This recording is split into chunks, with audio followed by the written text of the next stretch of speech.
जो समाज राजा बना सकता है उस समाज को लाचार बनाया गया, उस समाज को गरीब बनाया गया। जो व्यक्ति गरीब होता है वो व्यक्ति लाचार होता है, और जो लोग लाचार होते हैं वो 500,000 में अपना वोट बेच देते। बाबा साहब ने कमांडिंग में लाने की कोशिश की, ब्राह्मणों ने हमको डिमांडिंग में ला लिया। मांगने का ही काम करते रहते। जो बातें आपको बताई जा रही बहुत गंभीर बातें। ये वोट का अधिकार राजा बनने का अधिकार है, लेकिन तथाकथित आजादी को आज 72 ईयर्स हो रहे, 72 साल के बाद भी हमारे समाज की गरीबी खत्म नहीं की, लेकिन 500,000 का नोट सेकंड में बंद कर दिया। क्या टेक्नोलॉजी है? सेकंड में बंद कर दिया। टीवी पर आया, अनाउंसमेंट कर दिया, आज रात 8 बजे ये 2 नोट बंद हो जाएंगे। अरे भाई, गरीबी हमारी चल रही है। 55 साल कांग्रेस ने राज किया है, 19 साल बीजेपी ने राज किया। चाहे तो गरीबी आप 5 साल में खत्म कर सकते थे, नहीं कर रहे। ये बंगाल का 1 साल का बजट है 2 लाख करोड़। कितना? 2 लाख करोड़। मालूम है कहां खर्चा करने पड़ते हैं? 1 लाख करोड़ चलो कर्मचारी की सैलरी, 1 लाख करोड़ चपरासी से लेकर कलेक्टर की सैलरी, 1 लाख करोड़ जनता के विकास एवं कल्याण के लिए होते। करते हैं क्या? लोगों को तो मालूम नहीं होता कि साला बजट क्या है बंगाल का। 2 लाख करोड़। जो बातें बताई जा रही बहुत महत्वपूर्ण इंपॉर्टेंट बात।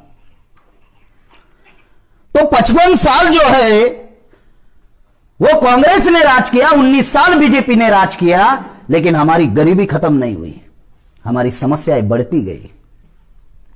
जो समस्याएं अंग्रेज काल में नहीं थी वो समस्या आजाद भारत में निर्माण हुई। अंग्रेज काल में सिर्फ 11 करोड़ लोग गरीबी में थे।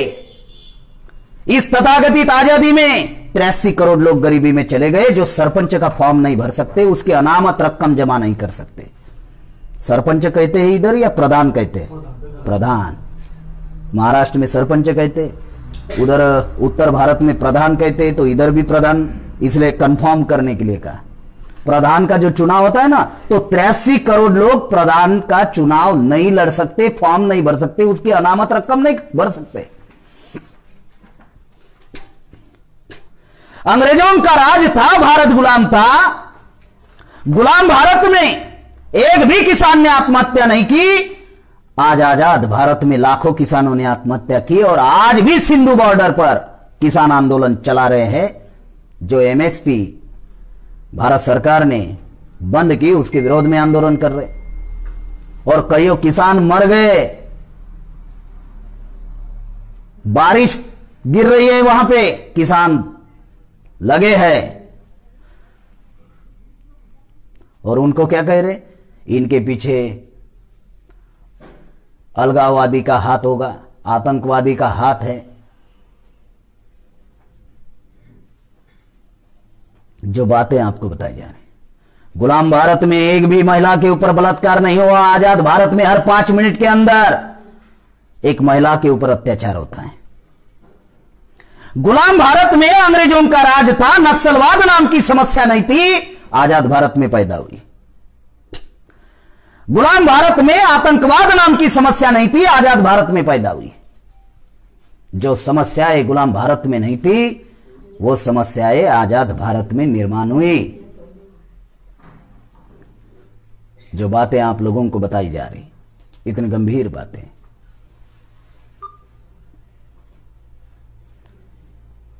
तो साथियों, ये व्यवस्था परिवर्तन जो उद्देश्य संगठन ने रखा है कि हमें व्यवस्था परिवर्तन करना होगा, इस उद्देश्य को लेकर पूरे देश भर में हम लोग चल रहे हैं। हम लोग मट्ठी का बांध बांधना नहीं चाहते, हम लोग गटर को बदलना चाहते हैं। और गटर बदलने के लिए थोड़ा समय भी लग सकता है, उतना पेशेंस रखना होगा। हमारे लोग आधे हल्दी में पीले होते या नहीं? अभी हल्दी भी लगाने की जरूरत नहीं, दूर से ही हल्दी दिखा दो, उधर से ही पीला होना शुरू हो जाएगा। पेशेंस रखना होगा। हमारे महापुरुषों से ज्यादा विद्वान नहीं है हम लोग। बाबा साहब अम्बेडकर सार्वजनिक जीवन में 1916 में आए और हमको अधिकार मिले 26 जनवरी 1950 में। कितने साल होते हैं? उतने विद्वान है क्या हम लोग? अगर बाबा साहब सरी का विद्वान व्यक्ति अगर इतने साल उनको लग सकते हैं हमको अधिकार देने के लिए, तो हमें कितना लगेगा? थोड़ा ज्यादा ही लगेगा।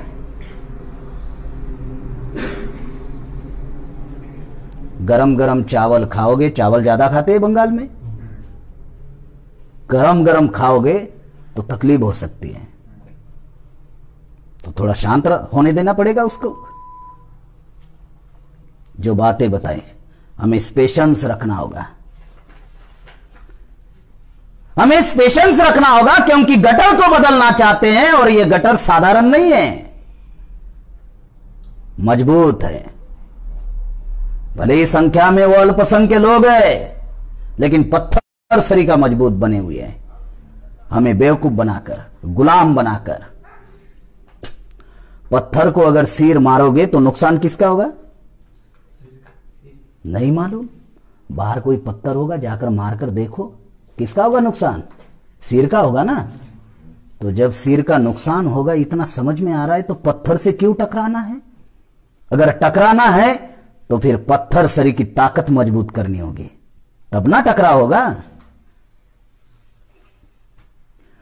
इस व्यवस्था से अगर एक आदमी लड़ेगा, मर जाएगा, मिट जाएगा। एक जाति लड़ेगी तो मर जाएगी, मिट जाएगी। भारत में कोई भी जाति, हमारे बहुजन समाज की कोई भी जाति 1% नहीं है। कुछ जातियां आपको इस एरिया में दिखेगी, कुछ जातियां आपको नॉर्थ बंगाल में दिखेगी ही नहीं, साउथ बंगाल में दिखेगी नहीं। 15 किलोमीटर में शब्द बदल जाते हैं, 50 किलोमीटर में खान पान रहन सहन बदल जाता है, 100 किलोमीटर में बोली भाषा बदल जाती है। ये परिस्थितियां हैं। तो गटर को अगर बदलना है तो गटर को समझना बहुत जरूरी है कि आखिरकार गटर क्या है। तो भारत में जो व्यवस्था है वो 2 प्रकार की है।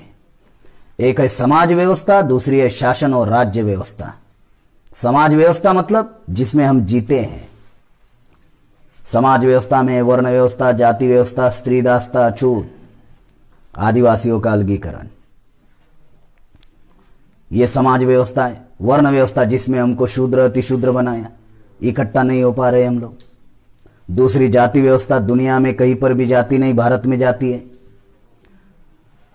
ब्राह्मण ने कहा जाति भगवान ने बनाई।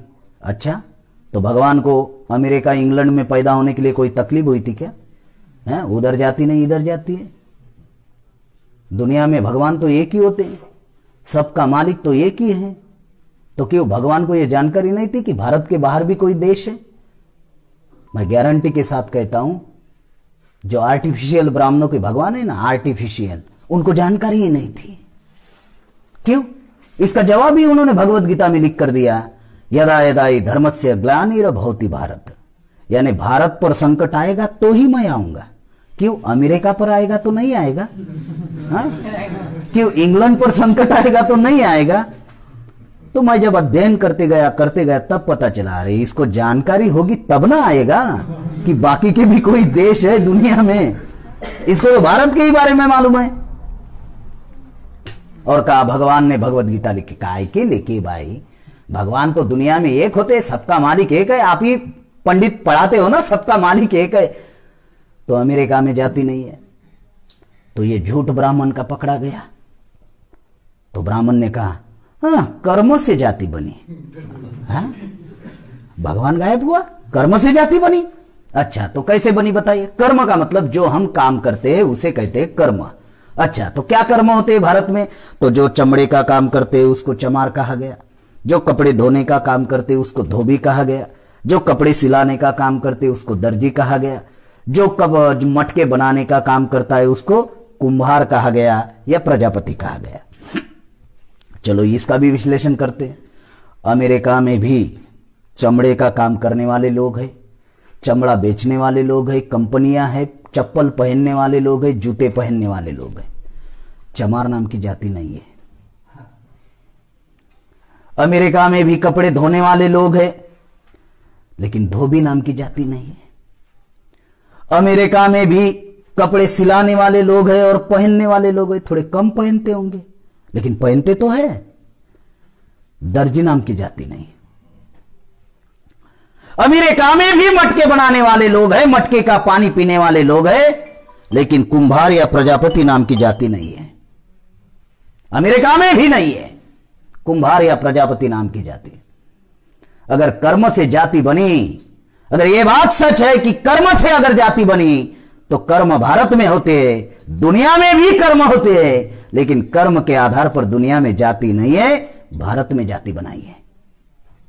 तो यह भी फेल हो गया ब्राह्मणों का। जो जाति जानवरों में है वो जाति इंसान में निर्माण कर दी। अगर भगवान ने जाति नहीं बनाई, कर्म से जाति नहीं बनी, इसका मतलब जाति बनाई इंसान ने। अब वो कौन इंसान है जिसने जाति बनाई? इतना विद्वान व्यक्ति कौन है भाई जितने ये जातियां बनाई? भारत में दो ही जाति है, आदमी और स्त्री, पुरुष और स्त्री, नर और मादी, बस खेल खत्म। जो जाति जानवरों में है वो इंसानों में निर्माण की। जानवरों में क्या जाति है? घोड़े के घर में घोड़ा पैदा होता है, बराबर कह रहा हूं? हाँ। गधे के घर में गधा पैदा होता है, सुअर के घर में सुअर पैदा होता है, खच्चर के घर में खच्चर पैदा होता है। ये जानवरों में जाती है, बराबर है। अब ये वर्ण व्यवस्था बनाई थी ब्राह्मणों ने, ब्राह्मण क्षत्रिय वैश्य शूद्र। ब्राह्मण के घर में भी इंसान पैदा होता है, क्षत्रियों के घर में भी इंसान पैदा होता है, वैश्यों के घर में भी इंसान पैदा होता है, शूद्र के घर में भी इंसान पैदा होता है, अति शूद्र के घर में भी इंसान ही पैदा होता है। इधर जाति है? नहीं है। इधर घोड़े के घर में घोड़ा, गधे के घर में गधा, सुअर के घर में सुअर, खच्चर के घर में खच्चर। जानवर के आकार, प्रकार, आवाज से आप पहचान लेते हो ये जानवर किस जाति का है, पहचानते हो या नहीं?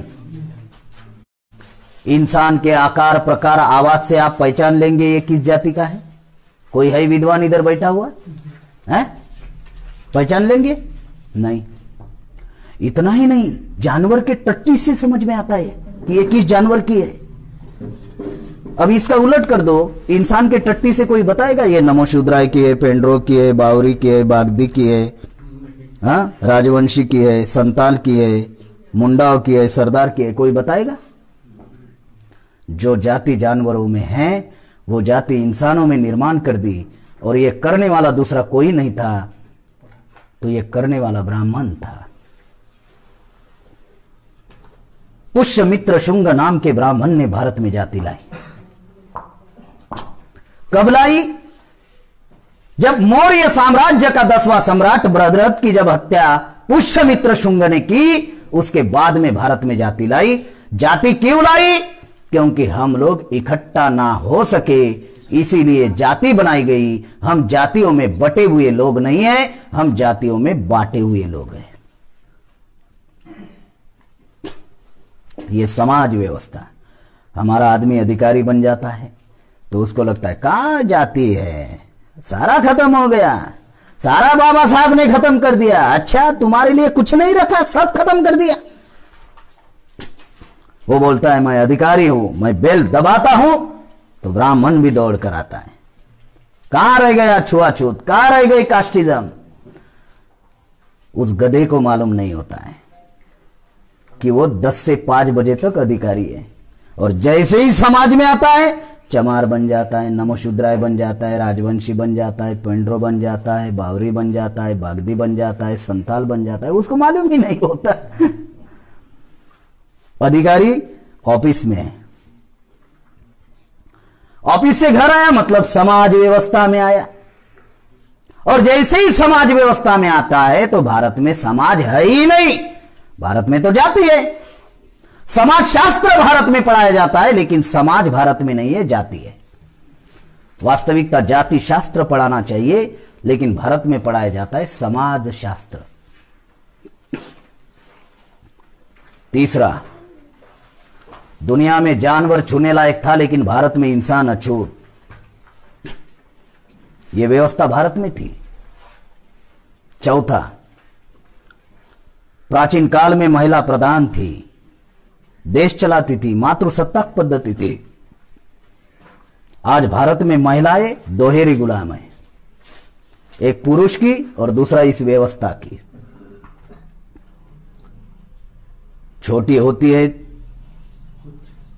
तो बाप के नियंत्रण में रहना पड़ता है, थोड़ी बड़ी हो जाती है तो भाई के नियंत्रण में रहना पड़ता है, शादी हो जाती है तो पति के नियंत्रण में रहना पड़ता है, और बूढ़ा जब हो जाते हैं तो बच्चों के नियंत्रण में रहना पड़ता है। महिला जो है वो दोहरी गुलाम है। वो भी इंसान है, हम भी इंसान हैं, उनको भी जीने का अधिकार है, हमको भी जीने का अधिकार है। 50% आबादी अगर पुरुषों की है तो 50% आबादी महिलाओं की भी है। उनके साथ इक्वेलिटी का व्यवहार होना चाहिए, नहीं होता है। और आप लोग ध्यान रखो, 50% महिलाओं को अगर आप तैयार नहीं करोगे तो आप आजादी का आंदोलन चला ही नहीं सकते। मैं जहां जहां जाता हूं तो कार्यकर्ता बताते हैं महिला ये आती ही नहीं। कैसे आएगी? खुद की महिला को घर में छुपा कर रखोगे और दूसरे के महिला के पास जाकर कहोगे ये पर्चा लीजिए, कार्यक्रम में आएगी, तो वो क्या कहेगी? अपने महिला को नहीं ला रहा है और मेरे पास पर्चा देने आया है। समझ में आ रहा है मामला? समझ में आ रहा है? Charity beginning at home. अच्छे कार्य की शुरुआत सबसे पहले अपने घर से करो। अपनी महिला को पहले तैयार करो। अगर उसको तैयार करोगे तो वो आजू बाजू की 2 महिलाएं तैयार करेगी। खुद की महिला को हम तैयार नहीं करेंगे और दूसरों के महिला को पत्रक देंगे तो ये तो गलत बात है। ये कोई सैद्धांतिक बात तो है ही नहीं। साथियों, समाज व्यवस्था में एक समूह को हजारों साल पहले जंगल की ओर खदेड़ दिया, जो शिक्षा, ज्ञान, विज्ञान, कंप्यूटर ज्ञान, ट्रांसपोर्टिंग सिस्टम, दूरसंचार साधनों से हजारों साल से दूर रहा। जिनके ज्ञान का विकास नहीं हुआ वो आदिवासी समाज है, जिनका अभी तक सिविलाइजेशन नहीं हुआ, जिनके साथ अछूत का व्यवहार हुआ वो कम से कम गांव के बाहर तो भी थे, शहर से लगे हुए तो भी थे। लेकिन एक समूह हजारों साल से जंगल की ओर खदेड़ दिया। यह है समाज व्यवस्था, और यह समाज व्यवस्था बनाई ब्राह्मणों ने। इसके ऊपर नियंत्रण ब्राह्मणों का। गटर समझा रहा हूं। दूसरी है शासन और राज्य व्यवस्था, देश चलाने की यंत्रा। 4 पिलर है। जैसे घर बांधने के लिए पिलर खड़े करने पड़ते हैं ना, कॉलम, अगर वो मजबूत नहीं रहे तो आपका घर मजबूत नहीं होगा। उसी प्रकार से ये देश 4 पिलर पर खड़ा है। 150 करोड़ जनता का भविष्य 4 पिलर निर्धारित करते हैं। पहला है पार्लियामेंट, विधेय पालिका, जहां पर आप विधायक और सांसद चुनवा कर भेजते हो। वो विधेय पालिका ब्राह्मणों के नियंत्रण में।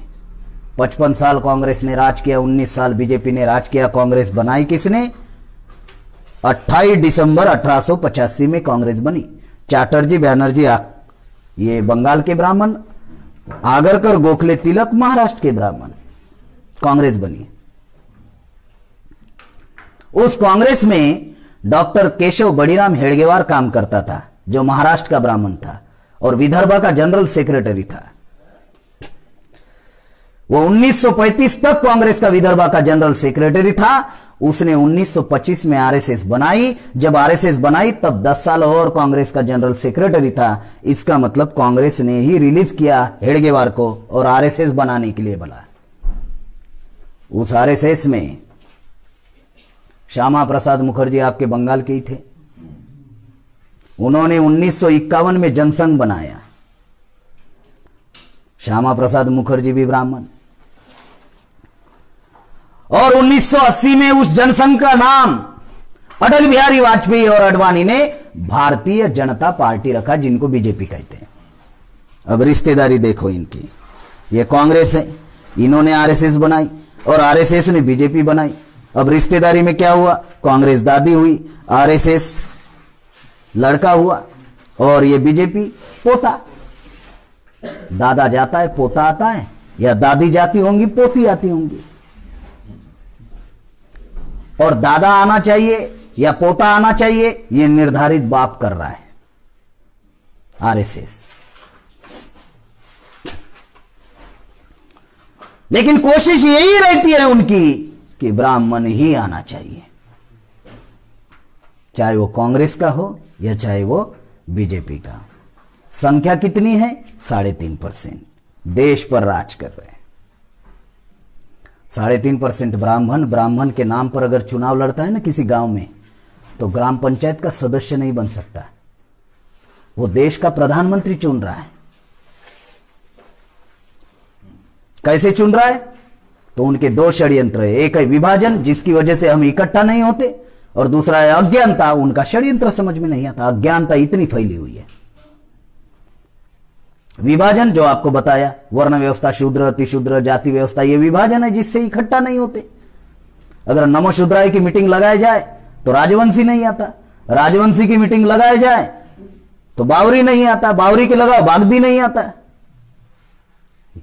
ये परिस्थितियां निर्माण की कि ये इकट्ठा नहीं होना चाहिए, इकट्ठा नहीं होना चाहिए।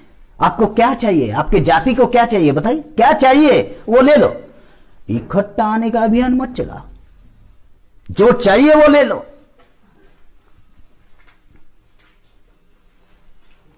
पार्लियामेंट उनके नियंत्रण में। आज सत्ता में बीजेपी है, ब्राह्मणों की पार्टी। अपोजिशन में कांग्रेस है, ब्राह्मणों की पार्टी। थर्ड अपोजिशन कम्युनिस्टों का, ब्राह्मणों की पार्टी। इस बंगाल में 22% शेड्यूल कास्ट है, 6% आदिवासी है। गवर्नमेंट के रिकॉर्ड के अनुसार 27% मुसलमान है और 40% ओबीसी है। ये टोटल होती है 95%। कितना होता है? 95%। ब्राह्मण कितने हैं बंगाल में? 1.8%। 25 साल बंगाल में कांग्रेस ने राज किया, ब्राह्मणों का दल। 34 साल सीपीआई ने राज किया, ब्राह्मणों का दल, ज्योति बसु। 10 साल टीएमसी ने राज किया, ब्राह्मणों का दल, ममता बनर्जी। कौन सा कल्याण किया? हम 95% लोग हैं, हमारी किसी समस्या का समाधान हुआ? सबसे ज्यादा गरीबी भारत में बंगाल में है। सबसे ज्यादा गरीबी, सबसे ज्यादा देह व्यापार बंगाल में होता है। भारत में जितने भी राज्य है उनसे ज्यादा। और भारत में बंगाल ही एकमात्र ऐसा राज्य है जहां पे आदमी आदमी को धोता है, धो रहा है, खींच रहा है।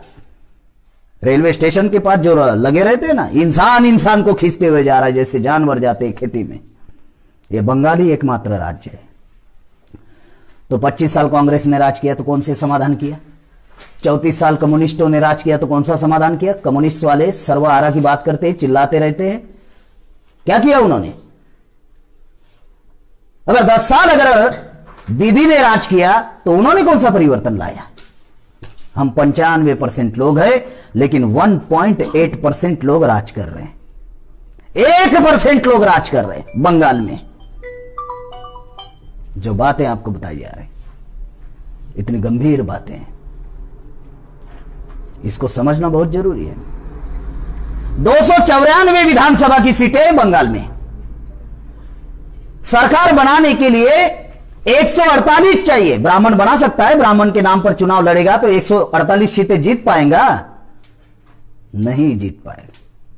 शेड्यूल कास्ट के 68 सीटें रिजर्व है, कोई खड़ा नहीं होगा, शेड्यूल कास्ट ही होगा। आदिवासी की 16 सीटें रिजर्व है, दूसरा कोई खड़ा नहीं होगा, आदिवासी होगा। टोटल होती है 84। गवर्नमेंट कह रहा है 27% मुसलमान है, मुझे जानकारी मिली 30-35% मुसलमान है। अगर मुसलमानों की अगर 50 सीटें मिलाया जाए तो ये टोटल होगी 134 सीटें। सरकार बनाने के लिए चाहिए कितने? 148। अगर एससी एसटी और मुसलमानों का अगर गठबंधन हो जाए और जो 40% ओबीसी है सिर्फ 10-20% आ जाए तो यहां पर सरकार किसकी बनेगी? किसकी बनेगी? राज कौन कर रहा है? ब्राह्मण। हमारी समस्या का समाधान नहीं हो रहा है। क्यों नहीं हो रहा है? सरकार ब्राह्मणों की है। समस्या का समाधान करेंगे तो आप राजा बन जाओगे, आपका ज्ञान का विकास होगा, बुद्धि का विकास होगा। तो हरिचांद ठाकुर जी ने कहा, जिस समाज का होता है राजा वो समाज होता है ताजा। हाँ, गुरचंद ठाकुर जी ने, जिस समाज का होता है राजा वो समाज होता है ताजा। हमारा राजा ही नहीं होगा तो हम ताजे कैसे रहेंगे? तो कैसे रहेंगे? सुकड़े रहेंगे। सुकड़ा मालूम? टील टीले। है ही नहीं राजा तो टील टीले। हमारे लोग कैसे हैं? टील टीले। ब्राह्मण को देखा है? उनकी सरकार है तो कल्याण ब्राह्मण का होगा कि हमारा होगा? चला, उनके बच्चे विदेश में पढ़ने के लिए जाते हैं, उनके बिजनेस 1 लाख करोड़, 2 लाख करोड़ का बजट है, 1 लाख करोड़ कर्मचारियों का पेमेंट, 1 लाख करोड़ का बजट। हमारा कल्याण होता है या ब्राह्मण का कल्याण होता है? 1 लाख करोड़ में 5 साल में अगले चुनाव की तैयारी करके रख देते। हर जाति में दलाल पैदा किया है। बुद्धा के बाद भारत में क्रांति क्यों नहीं हो रही? बुद्धा के क्रांति के बाद अगर भारत में क्रांति नहीं हो रही है, उसका एक ही कारण है कि हर जाति में एक एक दलाल पैदा किया है और वो दलाल चुनाव के दौरान मैनेज करते रहता है। कितना चाहिए? बोलो कितना चाहिए? इस वजह से हमारी किसी भी समस्या का समाधान नहीं हो रहा है। इसलिए बाबा साहब आंबेडकर ने कहा कि जो पुनः व्यक्त हुआ गांधी जी के साथ में, इससे हमारे समाज में दलाल और भड़वे पैदा हुए, जिनको हम नेता मानते हैं। ये नेता नहीं है। अगर ये परिस्थिति बंगाल में है, अगर ये परिस्थिति है कि हम 95% लोग हैं, अगर गठबंधन कर दिया जाए और विकल्प खड़ा कर दिया जाए तो, अगर विकल्प खड़ा कर दिया जाए तो भविष्य हमारा रहेगा। हम निर्णय लेंगे राज किसका होगा। हम निर्णय लेंगे कि कौन सी समस्या का समाधान पहले करना है। जहां भी अवसर मिलेगा ना, 24 घंटे में कानून बनाएंगे और 72 घंटे में लागू करेंगे। जहां भी अवसर मिला ना, चाहे किसी राज्य में हो या देश में हो, अवसर मिला 24 घंटे में कानून, 72 घंटे में अमल। जो करेगा नहीं, 7 दिन की फांसी की सजा। आप लोगों ने एक टाइम की फांसी सुनी होगी, 7 दिन की। तो आप लोग सोच रहे होंगे साला 7 दिन फांसी की सजा का क्या मामला है?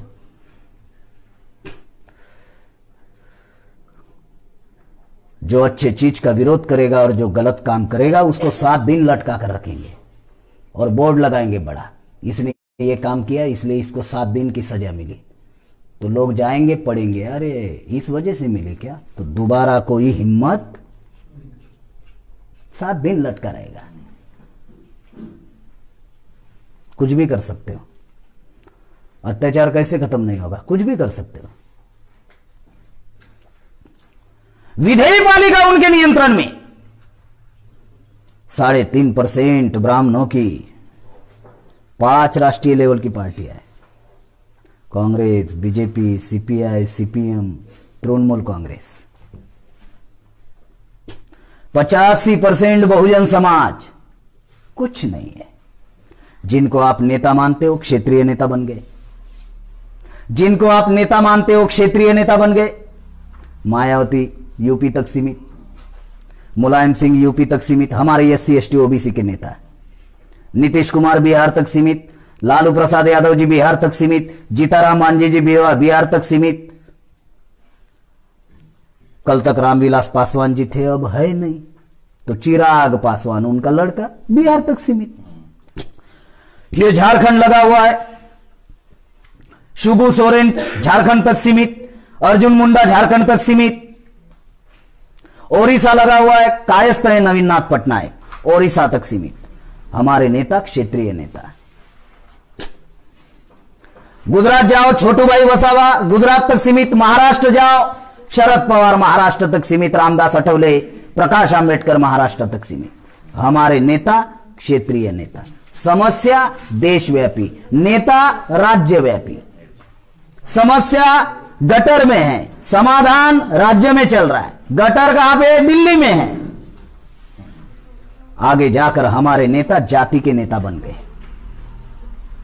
हमारे जो नेता है वो जाति के नेता बन गए। मायावती जी चमारों की नेता, मुलायम सिंह यादव का नेता, नीतीश कुमार कुर्मी का नेता, शरद यादव यादवों का नेता, रामविलास पासवान जी जो थे, चिराग पासवान पासवानों का नेता, जीताराम मांझी मुसर का नेता, शिबू सोरेन संताल का नेता, अर्जुन मुंडा मुंडाओं का नेता, सरदार का नेता, छोटूभाई वसावा भील का नेता, शरद पवार मराठों का नेता, रामदास अठवले प्रकाश आंबेडकर महारों का नेता, हमारे नेता जाति के नेता, हमारे नेता क्षेत्रीय नेता, हमारे नेता जाति के नेता, लेकिन सोनिया गांधी देश का नेता। समझ में आ रहा है? अडवाणी देश का नेता, अमित शाह देश का नेता, दीदी देश का नेता और हमारे जाति के नेता। कैसे समस्या का समाधान होगा? समस्या तो देशव्यापी है ना, किसी राज्य की समस्या नहीं है, किसी जिला की समस्या नहीं है, किसी जाति की समस्या नहीं है, सभी की समस्या है, हमारे सभी मूल निवासी जातियों की समस्या है।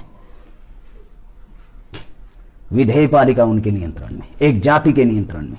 विधेयपालिका में विधेयक पारित होते समाज के कल्याण के, वो आते हैं कार्यपालिका में, जिनको एग्जीक्यूटिव कमेटी कहते हैं, जहां पे आईएएस अधिकारी होता है, कलेक्टर जिला का होता है, जिला परिषद का सीओ होता है, जो प्लानिंग बनाते हैं।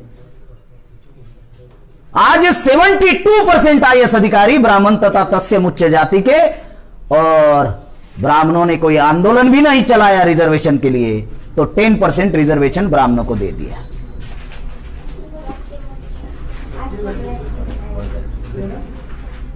धीरे धीरे जाइए। 10% जो रिजर्वेशन है वो ब्राह्मणों को दे दिया।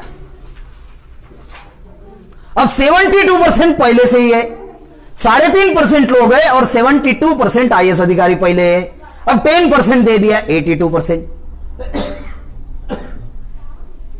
हर साल देश को चलाने के लिए हर साल 4,500 आईएएस अधिकारी लगते हैं, हर साल। SC ST 22.5% है, 4,500 में 22% निकाल लो, 1,024 होते हैं, हमारे 600 के आसपास है। ओबीसी 52% है, 4,500 में 52% निकाल लो, 2,342 होते हैं, 150 के आसपास है। 2015 में 315 ओबीसी के बच्चे आईएएस के लिए सिलेक्ट हुए, सब कुछ हुआ, ट्रेनिंग हुआ, सब कुछ हुआ, रिजेक्ट किए क्रीमिलियर लगाकर। क्रीमिलियर क्या है जानते हो? जिनके पास दांत है उनको चने नहीं दिया, और जिनके दांत नहीं है उनके सामने चने रख दिया, खाओ। यह है क्रीमिलियर। जो बच्चों को पढ़ा सकता है, आईएएस बना सकता है, सरकार ने कहा उसको रिजर्वेशन नहीं। जो गधे चरा रहा है, जो चारवाक बना हुआ है, जो खेती कर रहा है, जो पढ़ाई नहीं कर रहा है, सरकार ने कहा